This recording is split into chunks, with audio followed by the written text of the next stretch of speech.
Hello everyone, my self Ajay Kumar. दोस्तों, सबसे पहले मैं आपको बताता हूँ कि जो अपडेट किया गया है वो किया क्यों। क्योंकि अगर ऊपर ऊपर से देखें तो अपडेट बेकार ही लग रहा है, लेकिन एनएमसी के हर अपडेट को बारीकी से ऑब्जर्व करके उसका पॉजिटिव साइड, उससे किन स्टूडेंट्स को फ़ायदा होगा, यही बताना इस चैनल का प्राइमरी वर्क है। तो हो कुछ ऐसा रहा था कि स्टूडेंट्स को फर्स्ट राउंड ऑफ काउंसलिंग में कोई सीट मिलती थी तो वो सीट को छोड़कर सेकेंड राउंड में पार्टिसिपेट करता था। फिर सेकेंड राउंड में मिली हुई सीट छोड़कर मॉपअप राउंड में पार्टिसिपेट करता था अपग्रेडेशन ऑफ सीट के लिए। तो इससे होता ये था कि एक स्टूडेंट कम से कम 3 से 4 कॉलेज में सीट ब्लॉक करके बैठा रहता था और दूसरे स्टूडेंट्स को मौका नहीं मिल पाता था।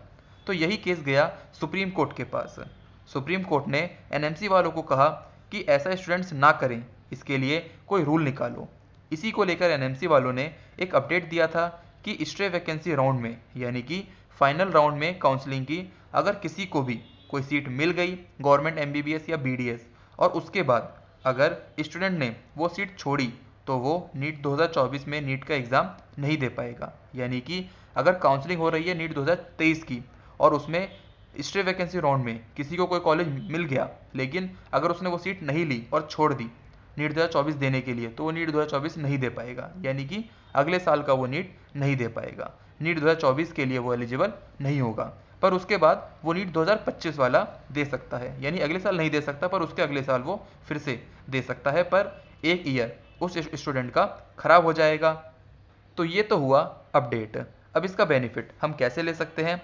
दोस्तों, ध्यान से सुनना और समझना भी। इसका बेनिफिट होगा जिनके ज़्यादा ड्रॉप्स हैं और मार्क्स थोड़े से कम रह गए हैं कट ऑफ से, क्योंकि वो स्टूडेंट्स जिन्होंने 2023 में 12th के साथ एग्ज़ाम दिया था या फिर जिनका एक ड्रॉप था और उनके मार्क्स कट ऑफ के आसपास हैं, अगर उनको ये लगेगा भी कि उनका स्ट्रे वैकेंसी राउंड में उनको सीट मिल सकती है, पर फिर भी वो नहीं भरेंगे स्ट्रे वैकेंसी में, क्योंकि उन्हें लगेगा कि इतने पास हैं कट ऑफ मार्क्स के, अगले साल भी एक अटैम्प्ट भी हम और दे सकते हैं, अभी हमारा इतना टाइम भी इन्वेस्ट नहीं हुआ है तो हम अभी एक और अटैम्प्ट दे सकते हैं। दोस्तों, ये ह्यूमन की बेसिक साइकी है कि अगर इंसान अगर कोई चीज़ छोड़ सकता है तो वो उसको हाथ में, चाहे भले ही बेकार हो, पर उसको हाथ में लेकर देखना चाहेगा। लेकिन अगर उसे पता है कि वो चीज़ अच्छी हो या बुरी, अगर उसने एक बार हाथ में ले लिया तो वो उसे छोड़ नहीं सकता, तो वो उसको हाथ में नहीं लेगा। पर जिनके ज़्यादा ड्रॉप्स हैं उन्हें लेवल ऑफ कॉलेज से मतलब नहीं है, सिर्फ उनको एक सीट मिलने से मतलब है। मैं इस बात को फील कर सकता हूँ, इसलिए बोल रहा हूँ क्योंकि मैं भी एक ड्रॉपर था, अभी गुजरात के किसी एक कॉलेज में हूँ। तो जिनके ज़्यादा ड्रॉप्स हैं वो स्ट्रे वैकेंसी राउंड तक जाओ, उस राउंड में कट ऑफ मार्क्स काफ़ी तेज़ी से कम होंगे। तो दोस्तों, आई होप आपको मेरी बात समझ में आई होगी।